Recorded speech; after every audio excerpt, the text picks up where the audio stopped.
तो बच्चों हम सीख रहे हैं दो चर वाले रैखिक समीकरण युग्मों को हल करना, एक्सरसाइज 3.2।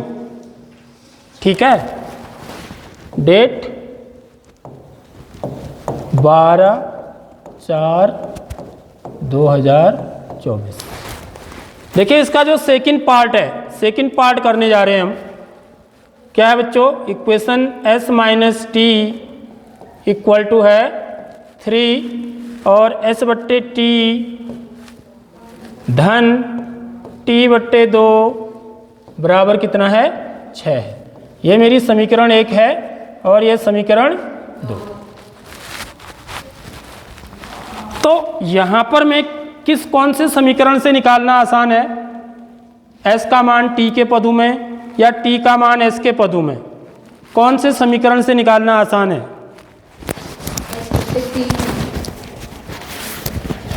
s बट्टे 3 है। ठीक, ये आप जोर से भी बोल सकते हैं मेरे से कि सर s बट्टे 3 है करके। ठीक है, s बट्टे 3 है। तो हम क्या करेंगे इसमें, देखिए समीकरण 1 से आसान है। ठीक है, तो हम क्या करेंगे, समीकरण 1 से आप t का भी मान निकाल सकते हैं, s का भी निकाल सकते हैं। किसका मान निकालना ज़्यादा आसान है? s का, क्योंकि s का मान निकालना है ना तो t यहाँ प्लस हो जाएगा। समझ रहे हो बात? t का निकालोगे तो फिर उधर जाओगे, फिर चिन्ह बदलोगे। समझ रहे हो बात? तो जो आसान है वो काम करना है। ठीक, तो यहां से क्या हो जाएगा बच्चों, s बराबर 3 धन t। ठीक है, ये आ गया मेरी s का मान आ गया। s का मान मैंने किसके पदों में निकाल लिया, t के पदों में। यह मेरी क्या होगी, समीकरण 3, क्योंकि प्रतिस्थापन विधि में हम ऐसे ही करते हैं काम। अब क्या करूंगा मैं, s का मान मैंने कौन से समीकरण से निकाला है, 1 से। तो अब 1 में नहीं रखूंगा, याद रख लो। कई बार बच्चे गलती कर देते हैं, उसी समीकरण में रख देते हैं, दूसरे में रखना है। फिर s का मान समीकरण 2 में प्रतिस्थापित करने पर,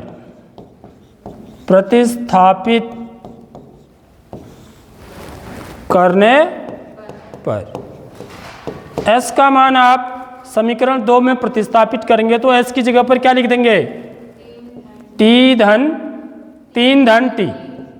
देख लो, जहां पर s है s यहाँ पर है, एक यहीं पर ही तो है और तो कहीं नहीं है। तो यहाँ पर s की जगह पर आप 3 धन t लिखेंगे और पूरे के बट्टे में देखो, पूरे s के नीचे 3 है ना, तो पूरे 3 धन t के नीचे क्या होगा, 3 होगा, धन t बट्टे 2 बराबर 6।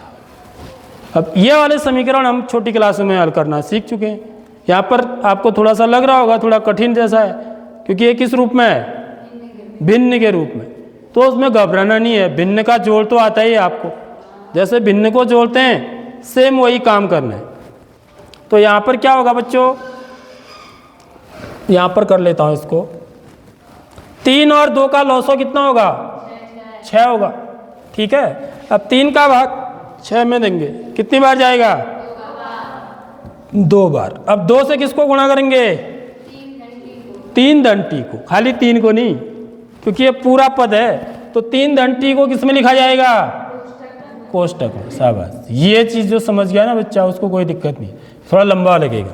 फिर धन 6 इस सबके नीचे है, हाँ, 2 का भाग 6 में 3 बार, 3 को किससे गुणा करेंगे, t से, तो कितना आ जाएगा, 3t आ जाएगा। ठीक है, बराबर 6। बस इतना ही तो था काम, अब थोड़ी कठिन है काम। अब तो ये 6 इधर चला जाएगा ऊपर, समझ रहे हो बात? अगले स्टेप में 6 कहाँ चले जाएगा, यहाँ पर इम्प्लाइज का साइन लगा, यहाँ गुणा करेंगे। 2 से 3 को गुणा करेंगे तो कितना आएगा, 2 को t से गुणा करेंगे 2t। समझ में आ गई बात? 2 को t से गुणा करेंगे तो 2t धन 3t बराबर 6 गुणा 6। ये 6 जो है यहाँ भाग में है, हर में है, तो दूसरे पक्ष में जाएगा तो कहाँ चले जाएगा, अंश में गुणा हो जाएगा। अब भिन्न का खत्म हो गया ना जाड़, बस अब क्या करना है आपको, टी वाले पदों को एक साथ रखना है, जोड़ना है मतलब 6 धन 2t धन 3t कितना हुआ 2t धन 3t 5 2 हाँ 5t होगा। 2 गाय धन 3 गाय कितने हुए, 2 गाय धन 3 गाय कितने हुए 5 गाय, तो 2t धन 3t कितना होगा 5t बराबर 6 छक 36। जैसे हम गायों को जोड़ते हैं ना वैसे ही जोड़ना होता है चरों को भी। तो अब ये क्या हो जाएगा 5t बराबर 36 ऋण 6 को उस पक्ष में ले जाएंगे तो चिन्ह बदल जाएगा, इसका ऋण हो जाएगा। तो 5t बराबर कितना हो गया 36 में से 6 घटाएंगे 30, तो t बराबर क्या हो जाएगा 30। 5 को यहाँ से हटाएंगे दूसरे पक्ष में कहाँ चले जाएगा हर में, तो t का मान कितना आ गया बच्चों 5 कम 5 5 छक 30, तो t बराबर 6 आ गया। समझ में आ गई बात। अब मेरे को किसका मान निकालना है s का, तो यहाँ पर फिर मान कहाँ रखना है समीकरण 3 में रखना है। समझ रहे हो, t का मान यहाँ पर लिखेंगे t का मान समीकरण 3 में रखने पर या प्रतिस्थापित करने पर कुछ भी लिख सकते हैं आप, या तो रखने पर लिखेंगे या प्रतिस्थापित करने पर लिखेंगे, ठीक है।